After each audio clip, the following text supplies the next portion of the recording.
Selamat sore teman-teman. Saya ingin menyampaikan sebelum saya menyampaikan terkait dengan perkembangan penanganan perkara ini, saya ingin menyampaikan bahwa perkara ini tidak ada hubungannya ya dengan kontestasi politik saat ini ya.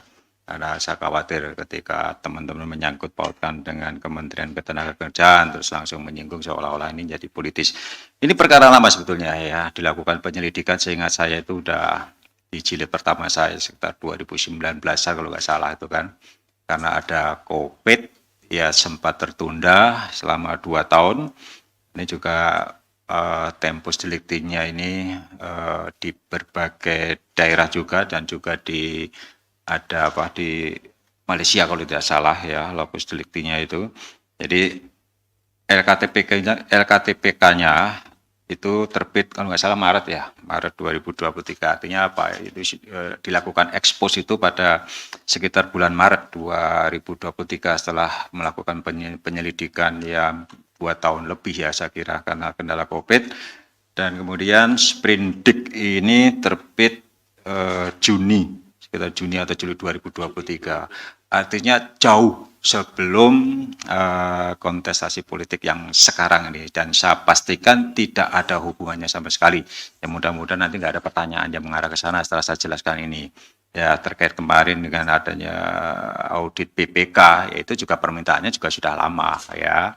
Cuma memang baru terbit kemarin itu dari hasil perhitungan kerugian negara oleh BPK, karena konstruksinya ini kan pasal 2 pasal 3 di mana salah satu unsurnya adalah menyangkut kerugian negara dan kita minta BPK untuk melakukan audit ya, dan kemarin terbit. Jadi bukan suatu hal yang kemudian seolah-olah kenapa baru sekarang ya, kan ini menyangkut penanganan perkara dan kami sebagaimana yang sudah kami disampaikan sebelumnya bahwa KPK akan melakukan penanganan perkara itu tidak terpengaruh oleh kontestasi pemilu atau apapun di tahun politik tahun 2024 dan nggak ada hubungannya sama sekali. Baik, saya sampaikan perkembangan penanganan perkara menyangkut pengadaan sistem proteksi tenaga kerja Indonesia tahun anggaran tahun 2012 di Kementerian Tenaga Kerja dan Transmigrasi Republik Indonesia ya. Hari ini setelah melalui berbagai proses mulai dari penerimaan laporan masyarakat, kemudian kami telaah dan dilakukan penyelidikan dan penyidikan, dan kami mendapatkan alat bukti yang cukup, kemudian perkara ini dinaikkan ke tahap penyidikan dan pada hari ini kami akan mengumumkan pelaku atau tersangka yang kemudian akan kami lakukan penahanan. Nah, perkara ini pada hari ini kami akan mengumumkan tersangka yaitu RU. Ini selaku Direktur Jenderal Pembinaan Penempatan Tenaga Kerja dan Transmigrasi Kemenaker periode 2011-2015, kemudian IND, ini ASN Kementerian Tenaga Kerja, pejabat pembuat komitmen pengadaan sistem proteksi TKI tahun anggaran 2012, dan KRN. Ini dari pihak swasta, ini Direktur PT AIM. Nah, atas dasar keputusan proses penyidikan, tim penyidik menahan para tersangka untuk masing-masing selama 20 hari pertama terhitung tanggal 25 Januari sampai dengan 13 Februari 2024 di rutan KPK. Ini untuk yang RU dan IND, sedangkan untuk KRN hari ini belum kami lakukan pemanggilan dan kami mengingatkan kepada yang bersangkutan untuk kooperatif dan hadir pada penjadwalan pemanggilan berikutnya. Jadi hari ini 2 tersangka yang kami putuskan untuk dilakukan penahanan. Adapun konstruksi perkaranya adalah sebagai berikut. Sebagai tindak lanjut atas rekomendasi tim terpadu perlindungan TKI di luar negeri dalam upaya melakukan pengelolaan data proteksi tenaga kerja Indonesia sehingga dengan tepat dan cepat dapat melakukan pengawasan dan pengendalian, Kementerian Tenaga Kerja pada tahun 2012 melaksanakan pengadaan sistem proteksi tenaga kerja Indonesia.